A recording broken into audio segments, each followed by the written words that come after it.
Professeur Goupil de Loïc Clément et Anne Montel aux éditions Little Urban.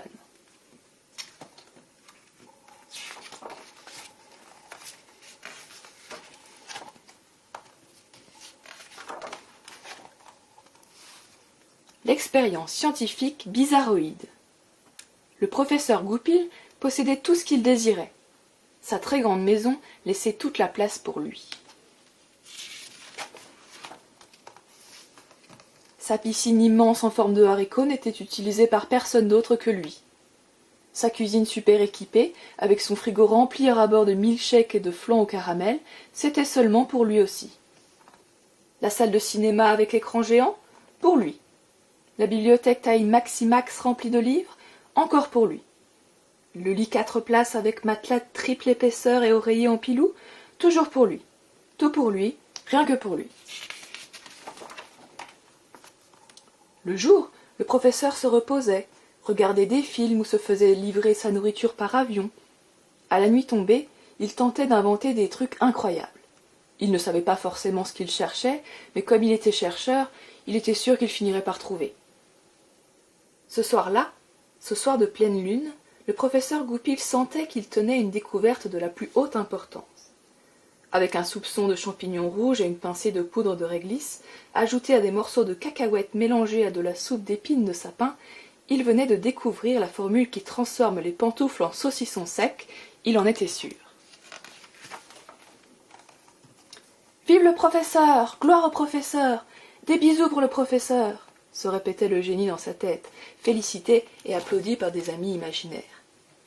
Seulement, la réalité était tout autre. Quelques gouttes sur sa paire de chaussons et zéro réaction.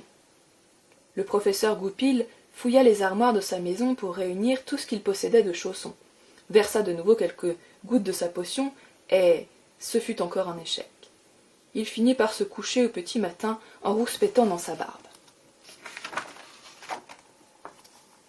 Les squatteurs. Au lever du soleil, un événement curieux se déroula. Les chaussons cobayes utilisés pour son expérience prirent vie. Ils se réveillèrent comme d'un long sommeil et partirent joyeusement à la découverte de la grande maison. Quand le professeur se réveilla, il découvrit des gens dans sa piscine haricots qui riaient, plongeaient et nageaient sous l'eau. Il essaya bien de les chasser, mais les animaux étaient trop heureux d'être là pour partir. Le professeur Goupil n'allait pas se laisser envahir comme ça. Tout en ne changeant rien à ses activités quotidiennes de la journée, il réfléchit à un moyen de faire fuir les indésirables. Alors, il but des milkshakes et mangea des flans au caramel, accompagnés. Il regarda un film sur écran géant dans la salle de cinéma remplie de nouveaux spectateurs. Il lut un livre dans sa bibliothèque taille Maximax, tandis que d'autres lisaient à ses côtés. Il fit la sieste dans son lit 4 places, avec matelas triple épaisseur et oreiller en pilou, accompagné de 3 autres personnes. Tout pour tout le monde, rien que pour tout le monde. Et ce soir-là, ce soir de pleine lune, c'était pas déjà hier la pleine lune? Le professeur Goupil mélangea un soupçon de mercure et une pincée de poivre, ajoutés à des morceaux de poivron mêlés à de la soupe d'écorce de pin. Il ne restait plus qu'à asperger quelques gouttes sur sa collection de peluches afin de créer une armée qui chasserait les envahisseurs. Vive le professeur! Gloire au professeur! Des bisous pour le professeur! Se répétait le génie dans sa tête, félicité et applaudi par des amis imaginaires. Et quelques animaux, bien réels cette fois, qui s'étaient installés confortablement pour le regarder et l'encourager. Seulement, l'expérience échoua de nouveau. Quelques gouttes sur ses peluches et zéro réaction. Le professeur Goupil fouilla les armoires de sa maison pour réunir tout ce qu'il possédait de peluches, versa une nouvelle fois quelques gouttes de sa potion, et ce fut encore un échec. Il finit par se coucher au petit matin en rouspétant dans sa barbe. La ruse. Au lever du soleil, un événement curieux se déroula de nouveau. Les peluches cobayes utilisées pour l'expérience de Goupil prirent vie. Elles se réveillèrent comme d'un long sommeil et partirent joyeusement à la découverte de la grande maison. Elles y trouvèrent des copains animaux qui barbotaient dans la piscine. Quand le professeur se réveilla, il découvrit encore plus de gens que la veille dans sa piscine haricots qui riaient, plongeaient et nageaient sous l'eau. Il essaya bien de les chasser, mais tous ces animaux étaient trop heureux d'être là pour partir. Décidément, le professeur Goupil n'allait pas se laisser envahir comme ça. Tout en ne changeant rien à ses activités quotidiennes, il réfléchit à un moyen de faire fuir ses désormais nombreux indésirables. Alors, il but des milkshakes et mangea des flancs au caramel, accompagné de plein de monde. Il regarda un film sur écran géant, dans sa salle de cinéma remplie de spectateurs. Il lut un livre dans sa bibliothèque taille Maximax, tandis que d'autres, toujours plus nombreux, lisaient à ses côtés. Il fit sa sieste dans son lit 4 places avec matelas triple épaisseur et oreiller en pilou, accompagné d'une foule d'animaux pelotonnés contre lui.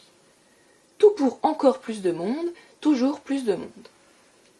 Ce soir-là, par une nuit sans lune, elle a un comportement bizarre la lune dans cette histoire, vous ne trouvez pas? Le professeur Goupil finit par admettre que sa science ne saurait le débarrasser des intrus qu'il avait fait entrer chez lui.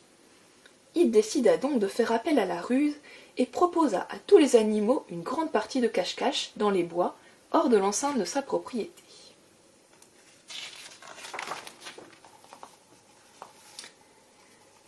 Tous franchirent gaiement l'immense portail du professeur. La règle du jeu était simple. Goupil devait rester dans l'enceinte avec le portail fermé et compter jusqu'à 100. Pendant ce temps-là, les animaux pourraient se cacher sans qu'il les voie.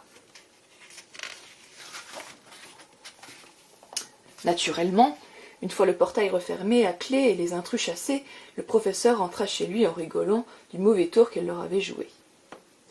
Quand il alla se coucher au petit matin, très satisfait de lui, il en riait encore.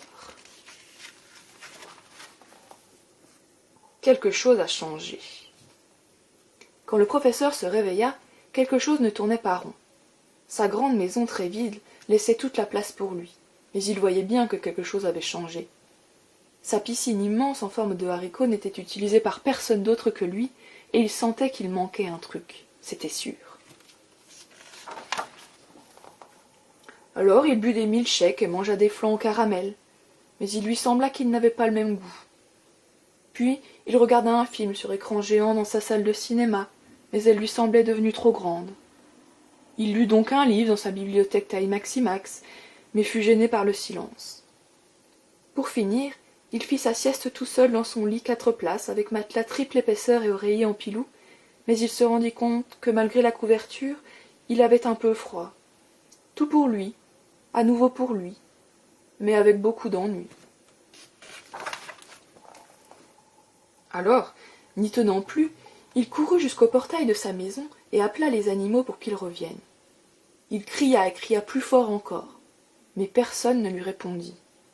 À un moment, il cria si fort qu'il s'étrangla presque, mais il obtint le bruit du vent pour toute réponse. Trouvé! Le professeur était triste de se retrouver seul, parce qu'il s'était habitué malgré lui à vivre avec les autres. Il trouvait que tout ce qu'il possédait était plus intéressant quand il le partageait avec d'autres. Mais il fallait se rendre à l'évidence.